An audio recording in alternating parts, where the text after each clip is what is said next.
Não. É esse o tipo de ciência que nós estamos fazendo hoje, perdendo dinheiro para pôr a vida em astro. A ciência faz isso, ela vai procurar evidência, vai procurar avançar. Ela limita, e aí ela não avança. Que bom que teve toda a Você parte não tem fé? Você não tem fé? Você tem fé que Deus não existe? Bom dia, pessoal. Queria fazer um comentário sobre essa fala do Eberlin, lembrando quem que são os dois debatedores, né? O Dr. Eberlin tem mais de 62 anos. Ele é o ganhador da medalha Thompson, que só 12 cientistas do mundo ganharam. Ele é descobridor de 2 reações de íons gasosos que levam o nome dele em livros do mundo inteiro. A filha dele é a cientista mais premiada no mundo, a cientista brasileira mais premiada no mundo é a filha dele, que fez a canetinha Max Payne, que faz com que o cirurgião que está arrancando pedaços de câncer não tenha que abrir a pessoa de novo, porque já sabe se o câncer está mais ou menos espalhado através dessa canetinha. Então, é só um prêmio que ela recebeu por essa caneta de espectrometria de massas, e o Eberlin é o pai dela, e o presidente da Academia Brasileira, da Academia Mundial de Espectrometria de Massas. Só um prêmio que ela ganhou foi mais de $1.200.000. É um cientista de peso, foi professor da Unicamp de Química, saiu de lá por bullying, é fundador do segundo maior laboratório de espectrometria de massas no mundo e orientou milhares de pós-doutores, conheci alguns, pessoas muito competentes. Eu visitei o laboratório dele na Unicamp e todos os alunos demonstravam alegria. O Eberlin é muito cortês, muito humilde, um grande cientista, uma grande pessoa. E resolveu aí no podcast aí, debater com um rapaz ateu, que fala rápido, raciocina rápido, novinho, tem palco. E aí a ateuzada está festejando que o Toshio ganhou do Eberlin. Aí, primeiro argumento, o Eberlin fala que há uma gastação de dinheiro caçando vida em astros. Aí o Toshio fala que ciência faz isso. Ele não é cientista, por isso que falou isso. Porque ciência, você conseguir uma verba ou conseguir um patrocinador de algum trabalho científico, a tarefa que você vai desempenhar tem que ser muito promissora. Tipo assim, algo óbvio do óbvio que vai acontecer, que já está previsto que aquilo ali vai ser confirmado e tal. Quando não tem perspectiva muito positiva da ciência trabalhar e confirmar uma coisa, ela não gasta tempo. Então, o cientista de verdade, né? Porque tem aquele cientista que está enchendo linguiça, publicando coisas irrelevantes, ou cientista ideológico, né? Que está tentando provar a sua ideologia darwinista, a sua ideologia ateia. E aí sai publicando porcarias, igual a Mary Schwartzer, o Dr. Eberlin, que foi elencado entre os 20 maiores químicos do planeta, falou que o artigo dela é uma porcaria publicado na Science. Por quê? Porque o artigo tentava falar que o hidróxido de ferro preservava tecido orgânico do fóssil, para justificar uma preservação de 68 milhões de anos, que é alegado lá do tecido do T-Rex, partes lá do tecido orgânico dele.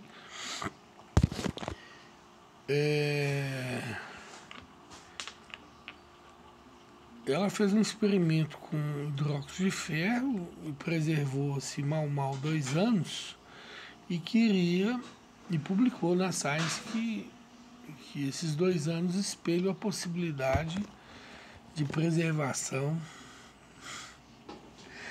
por 68 milhões de anos. Então, o Webley ter chamado o artigo científico publicado na Science de porcaria foi até um elogio. Nem porcaria um artigo desse é. Né? Aliás, essa turminha aí que gasta dinheiro, tempo, tentando justificar que os fósseis preservam tecidos ainda orgânicos durante milhões e até bilhões de anos, essa turminha gasta dinheiro, tempo, por motivos ideológicos, não por motivos científicos. Está na cara que o negócio não preservou durante milhões e bilhões de anos. Mas aí eles ficam temando, publicando mais de 1000 artigos tentando justificar essa preservação milagrosa e totalmente anticientífica, negando a própria realidade. Realidade também. Por quê? Porque eles não podem dar o braço a torcer para os criacionistas Terra Jovem e para o dilúvio, que o criacionismo ensina que o mundo antigo foi sepultado tem 4 a 5 mil anos atrás. E aí eles ficam gastando tempo e dinheiro com tudo que não tem lógica para tentar se desfazer de Deus e do criacionismo bíblico. Então, o que opera muitas vezes na academia não é ciência, é um espírito anti-Cristo, anti-Bíblia, anti-Deus. E daí se gasta muito dinheiro em projetos nada promissores, igual o Webley está denunciando aí. A NASA e vários projetos aí, 7, já gastaram quase $1 trilhão. Trilhão, contei, de tatu. Com esse negócio de caçar a vida, nunca acharam nada. Porque eles pensam que a vida fora da Terra se desenvolveu espontaneamente, a geração espontânea, né? Igual eles acham que aconteceu aqui na Terra, que não precisou de Deus montar a vida, montar o DNA, que é um computador quântico, né? Inclusive a revista Nature publicou agora que Deus criou o DNA, que é um computador quântico perfeito. Quem conhece computador quântico, um pouquinho, sabe a dificuldade que é montar um computador quântico com defeito. Agora, foi declarado na publicação científica da Nature que o computador quântico é perfeito, do DNA. E que, portanto, Deus criou. Está escrito lá, estão falando que foi um descuido da revista Nature. Porque o histórico da revista Nature é defender darwinismo e ateísmo. Né? Aí, na própria revista está lá, Deus criou, então deve ter acontecido alguma coisa lá mesmo. Ou deve estar acontecendo uma verdadeira guerra lá, porque 13 revistas científicas já publicaram também o mesmo artigo e já está citado dezenas de vezes no Google Scholar. Então deve estar acontecendo uma guerra lá para retirar esse artigo, já que houve um descuido da patrulha darwinista ateia dentro da Nature de permitir que isso acontecesse. Ou eles estão se convertendo, coisa que eu acho improvável. Mas está lá, né? Fora mais de 300 artigos científicos defendendo o design inteligente, que em última análise é Deus. E o meu artigo defendendo o dilúvio e o sepultamento repentino dos fósseis, que foi perseguido e o artigo foi cancelado, até a revista saiu do ar, saiu da lista da CAPES. Mas os argumentos continuam, né? Cada vez mais fortes. Bom, Aí eu quis comentar isso aqui, vamos lá. Isso, Edson, você tem fé que processos naturais criaram a vida na Terra? Você nunca viu a vida se criando? Isso aí é questão de evidência. Então o Weber está dizendo que o Toshio e a NASA e o pessoal que gasta trilhões de dólares caçando vida fora da Terra é porque tem fé em processos naturais não guiados que fizeram a vida acontecer, né? No debate é isso que está acontecendo no meu entendimento. Em termos de fé, eu acho que você tem muito mais do que eu. Então sou melhor do que você, porque você vê como... Aí o Weber está falando de um assunto, então eu sou melhor que você porque eu tenho mais fé. Quer dizer, o Weber está debatendo com uma criança, né? Então eu sou melhor que você. Fé no impossível, em processos naturais. Eu tenho fé. A fé é boa. Deus do possível. A fé é boa. Claro que é. Ah, então sou melhor do que você. Claro, eu mas parabéns. Eu não tenho o tipo de fé que você tem. Aí é uma atitude bem infantil, né? Um cientista de peso conversando com um moleque, né? Mais ou menos isso que aconteceu aí. Então, depois eu queria comentar algo, que eu acordei com isso na minha cabeça, que quando o pessoal compara Deus com o elétron, você não vê Deus, não vê elétron, elétron não tem vontade, Deus tem vontade. Então você vai testar o elétron está lá disponível para você testar quando você quiser. Deus não. Para você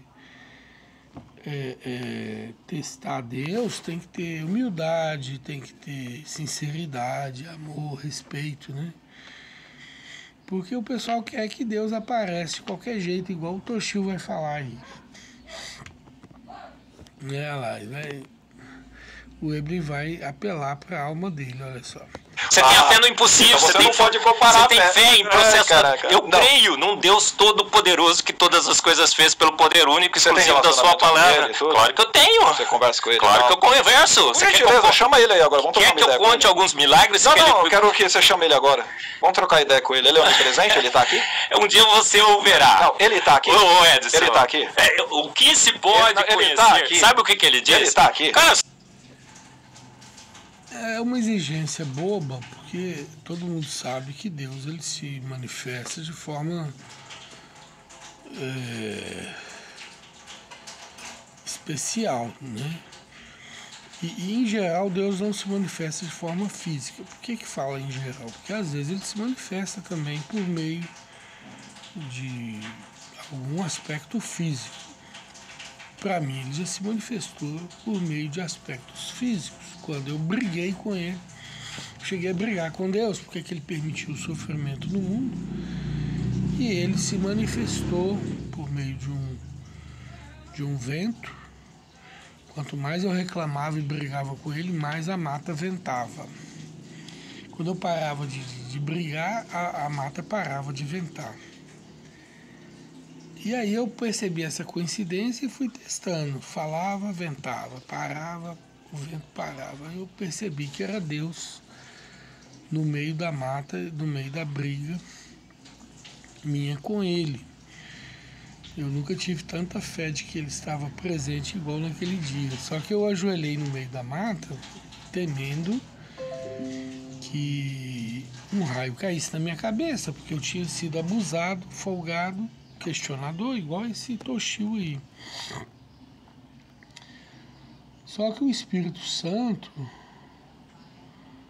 quando eu estava ajoelhado, né, e percebendo, com medo de que caísse um raio na minha cabeça, eu falei ao Senhor, então antes de eu morrer, o Senhor pode me responder por que o Senhor permitiu o sofrimento? Eu perguntei de forma humilde, até com muito medo, né? E aí, Deus resolveu me responder. Eu olhei para os lados e havia uma planta que tinha sido cortada, feia, E eu senti um carinho, um amor por essa planta, que qual eu nunca tinha sentido. Eu achei engraçado aquilo, porque quando eu era menina eu jogava bola na samambaia da minha mãe. E a samambaia, a minha mãe gritava como se doesse nela, minha samambaia. E eu, para mim, a bola estraçalhando as samambaias, para mim, tanto faz. A maioria dos homens não tem sensibilidade para com plantas. Só homens mais inteligentes, assim. No caso, não sou eu, que eu não tenho sensibilidade com planta igual uma mulher tem. E um homem mais elevado, né? Tem homens que cultivam orquídeas, e em geral são homens muito inteligentes também. E eu sei dizer que naquele dia da briga com Deus, eu senti um carinho por aquela planta e me veio na minha mente pensamento para quebrar aquela planta. A única planta que eu amei na terra eu tinha que quebrar. Aí logicamente que eu falei, não vou quebrar. E a ordem falava, quebra, não vou, quebra, não vou, quebra. Quando eu quebrei, veio um insight na minha cabeça que ela não quebrou, que ela estava verde, aí ela ficou sendo esmagada por mim, assim, você imagina.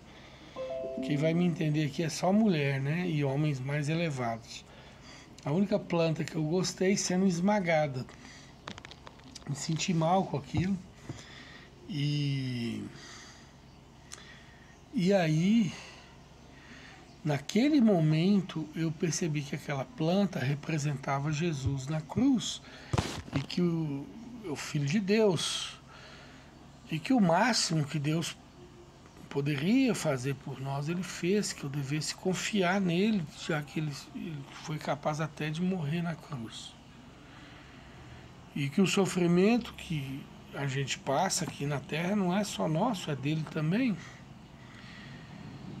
Né? Mais na frente eu entendi que Deus é como uma mãe que vai gerar um filho, sabe que vai sofrer, sabe que vai perder o corpo bonito, sabe que aquele filho vai dar trabalho, mas cria a si mesmo.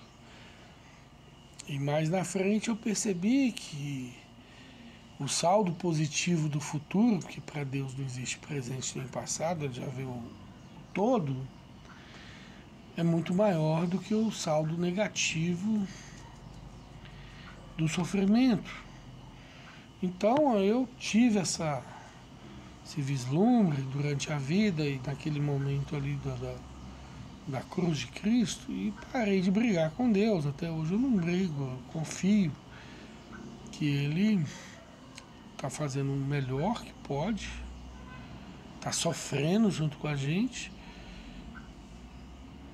criou a gente igual uma mãe cria um filho, Ele é o Pai Nosso.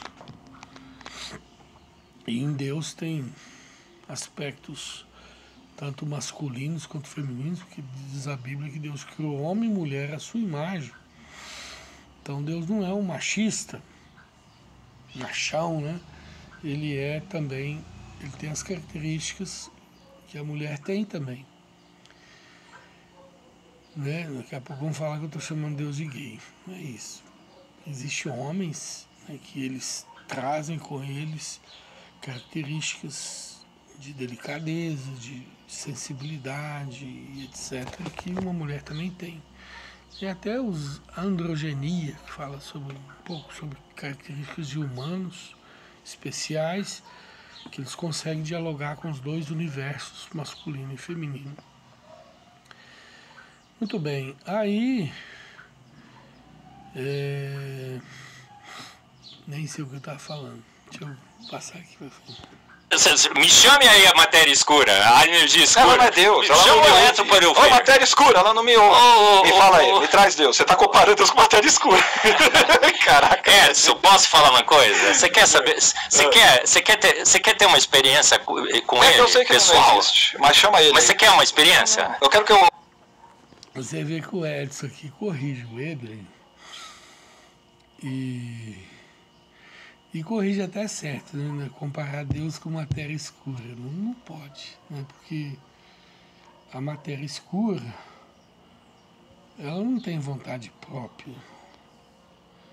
Igual o elétron não tem vontade própria, né? Mas Deus tem.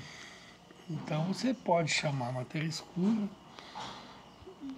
com algum teste científico, o elétron, tal, alguma coisa que você não vê. Mas Deus, só se Ele quiser vir, né, você pode chamá-lo. Agora, em geral, Ele vem de forma muito particular e debaixo de muita humildade, sinceridade, respeito e amor. Você tem um propósito para ajudar alguém que você ama, você clama a Deus ali pela pessoa, aí vai dar certo. Mas se não tiver amor, humildade, sinceridade, dificilmente Deus se manifesta, né? Isso aí, todo teólogo deve saber disso. Mas, deixa eu ver mais um pouquinho aqui. Quero ele agora. O problema é falta de provas? O teu problema é falta de prova? Sabe o que é? Igual Elias. O seu problema não é falta de luz, é amor pelas trevas, Edson. Não é falta de luz, é amor pelas trevas. Para você não conseguir chamar seu Deus aqui. Não. Mas fica tranquilo, ninguém consegue. Eu sempre falo isso, o pessoal passa vergonha. Dobre os seus joelhos no seu quarto hoje à noite. Caramba, nunca aconteceu nada. E ele vai se revelar para você. 20 anos. 20 anos. Nunca aconteceu nada. Provavelmente, eu não sei explicar, né? Mas eu sei dizer que quando você está sendo humilde, sincero e com um motivo de amor ao próximo, você ora e as coisas acontecem, né? Agora, quando você não tem uma postura humilde, aí eu creio que não acontece nada mesmo. Aí eu penso assim, que esse menino aí nunca teve uma experiência com Deus, talvez por isso. Não sei. Quem vai saber, né? Mas é isso aí. Bom, chega, né? Um abraço para todo mundo. Você é revoltado contra Deus? Não tem como se revoltar com alguém que não existe, né? Como não? Você conseguiu prová-lo? Ele não existe mesmo, sim. Você consegue provar a inexistência de alguém? Você consegue provar? Você consegue provar que fada madrinha não existe? Chupa-cabra, ET? Consegue? Só, me fala quais são as características dela, mas se manifesta, eu vou provar que ela não se manifesta e pronto. Que isso, não. É fácil demais. Bora.